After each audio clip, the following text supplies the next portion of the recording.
Dan jadi bisa dibilang lagu ini, Taman Langit, adalah contoh lagu yang terlalu nyaman dalam zona stagnan, terlalu ringan untuk menyentuh kedalaman makna, dan terlalu samar untuk meningkatkan kesan yang kuat. Dan akhirnya, alih-alih eksploratif, lagu Taman Langit ini justru terjebak dalam bentuk komposisi yang statis dan membosankan.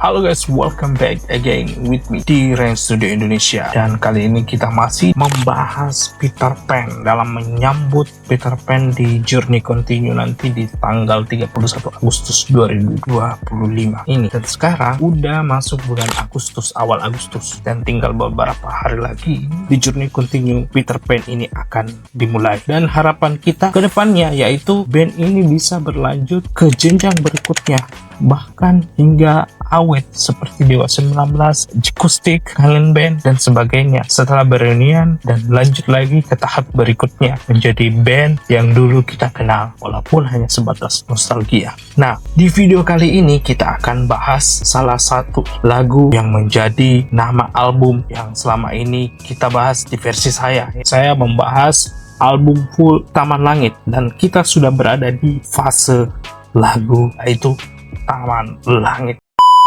Lagu dan album ini bisa dibilang menjadi tonggak kesuksesan awal Ariel dan kawan-kawan yang kemudian menjelma menjadi salah satu band ikonik, band pop rock, band pop alternatif yang melegenda di Indonesia. Dalam taman langitku semua takkan berubah. Lagu ini tidak sepopuler Topeng atau Semua Tentang Kita dari album yang sama, tapi Taman Langit ini memiliki kedalaman lirik dan nuansa musikal yang bisa dibilang sangat khas. Musik dari lagu Taman Langit ini memang mengusung nuansa yang cukup dreamy dengan kombinasi melodi gitar yang ringan karena fokus utamanya adalah pada ritme dan melodi yang mendukung vokal dan struktur lagu. Adapun permainan bass di lagu ini yang cukup soft, merambat pelan namun presisi, menciptakan kedalaman sonik yang berfondasi emosional tanpa perlu mendominasi di sepanjang lagu. Yang sudah pastinya opening bassnya sangat oke di depan lagu karena memang jarang lagu Indonesia opening intro lagunya ada solo bass seperti lagu ini.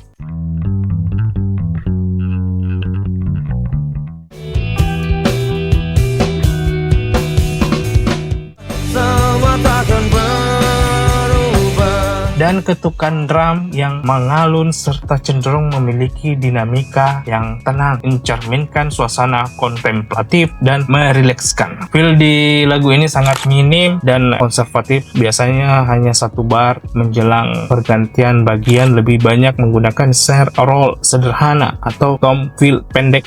Tapi kelebihannya di lagu ini yaitu menjaga struktur lagu tetap jelas. Gaya alternatif pop rock yang lembut namun emosional, progresif. Akor dalam lagu ini sangat sederhana dan repetitif. Ini memberikan kesan terlalu aman dan menonton bagi pendengar yang mencari kompleksitas musikal. Permainan keyboard dalam lagu ini juga sangat penting dalam membentuk atmosfer keseluruhan lagu. Keyboard berperan sebagai arsitektur sonik dengan latar yang memperkaya ruang emosional dan memperkuat karakter di lagu ini. Keyboard di lagu ini sebagai pengisi ruang menciptakan latar suasana yang menyenangkan dan menyentuh hati, memberikan tekstur harmoni latar yang mendukung progresi akor dari gitar. Keyboard di sini bukan menggunakan sebagai lead instrumen, melainkan sebagai penegas suasana dalam lagu. Keyboard tidak memainkan progresi akor baru yang berbeda dari gitar, melainkan menduplikasi atau menebalkan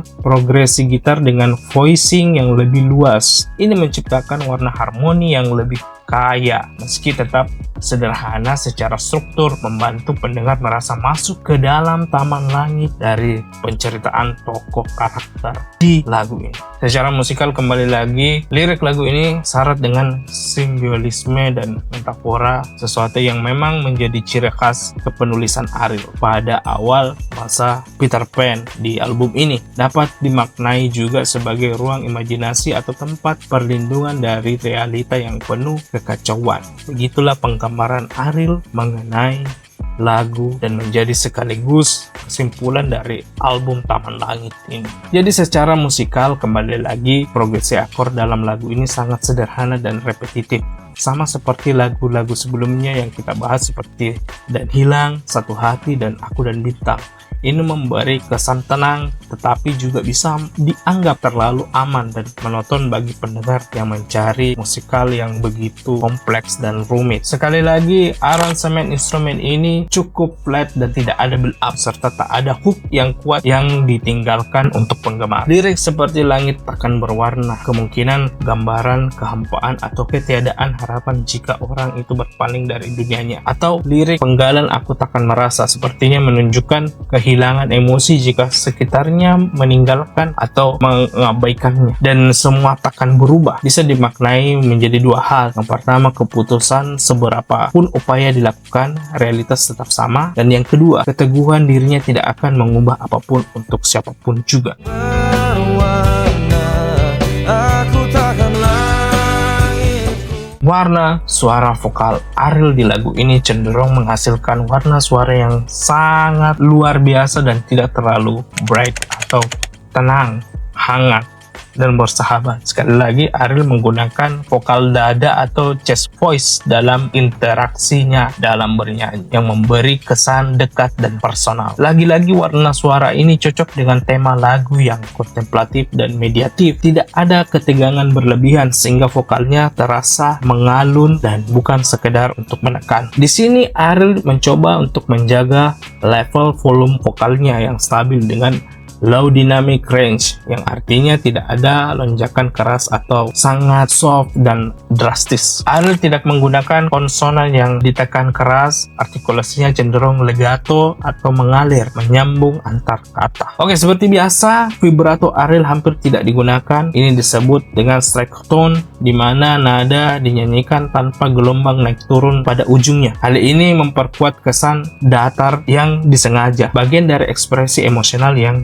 pasif dan reflektif. Gaya bernyanyi Ariel dalam Taman Langit mengedepankan timbre warna nasal yang ringan, teknik vokal merampung chest voice yang stabil dan strike tone, artikulasi halus dan legato, dan dinamik rendah dengan tekanan halus, dan ekspresi bernyanyinya tidak teatrikal dan cenderung introspektif, serta interpretasi yang naratif seperti mengajak pendengar untuk merenungkan sesuatu. Gaya ini menunjukkan Ariel memiliki kesadaran musikal tinggi. Ia memilih tidak menonjolkan kekuatan vokalnya, melainkan menyelaraskan teknik bernyanyi dengan emosi dan atmosfer lagu. Ini mencerminkan prinsip musik sebagai media rasa, bukan sekedar menunjukkan suara. Penting dicatat bahwa kesederhanaan juga bisa jadi kekuatan, dan jika itu adalah pilihan artistik yang disengaja untuk mendukung tema kesunyian dan ketenangan, maka kekurangan teknis ini bisa dimaklumi. Namun untuk audiens luas, sedikit sentuhan variasi mungkin akan membuat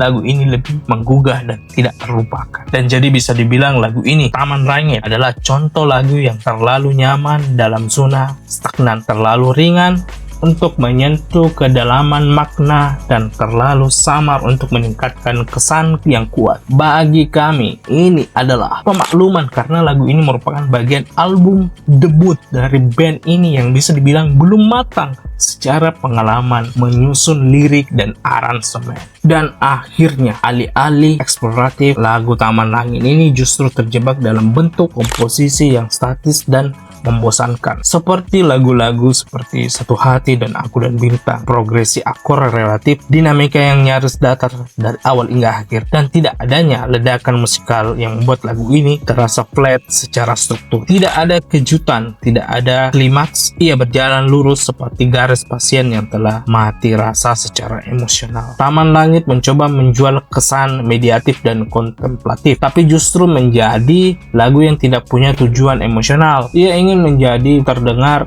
filosofis tapi tidak membawa refleksi apapun yang kuat. Ini adalah melankolia yang kosong dan berputar-putar di tempat. Lagu ini bukan mengajak merenung, melainkan membuat pendengar terjebak dalam lamunan hampa yang tak kunjung bergerak ke arah manapun. Lagu bagian utama dari album debut yang seharusnya menjadi perkenalan musikal yang kuat, Taman Langit justru terlalu bisa dibilang jinak dan jauh dari aransemen Peter Pan yang sebenarnya. Ia tidak memiliki identitas musikal yang tajam dan cenderung tenggelam dibandingkan lagu-lagu lain seperti Topeng atau Semua Tentang Kita. Sebagai pembuka, lagu ini lebih seperti bisikan samar di pintu galeri yang sepi, bukan gebrakan yang menyapa dunia dengan percaya diri. Jadi sangat wajar lagu ini bukan bagian lagu andalan untuk pilihan label saat itu.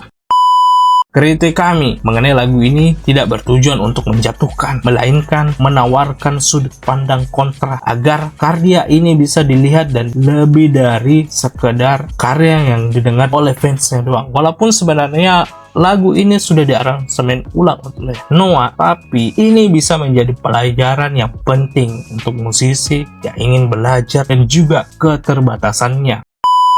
Ya, itulah guys tadi ulasan kami atau pandangan kami atau opini kami mengenai lagu Taman Langit ini. Jika ada yang kurang atau tidak sepakat, kita membuka diskusi di kolom komentar ya. Jadi yang belum subscribe silahkan subscribe, kalau yang belum like boleh di like ya sekalian. Jadi kita akan bertemu masih di album Taman Langit ya, untuk nextnya untuk saya yang hadir sebagai host. Jadi sampai ketemu lagi di video selanjutnya.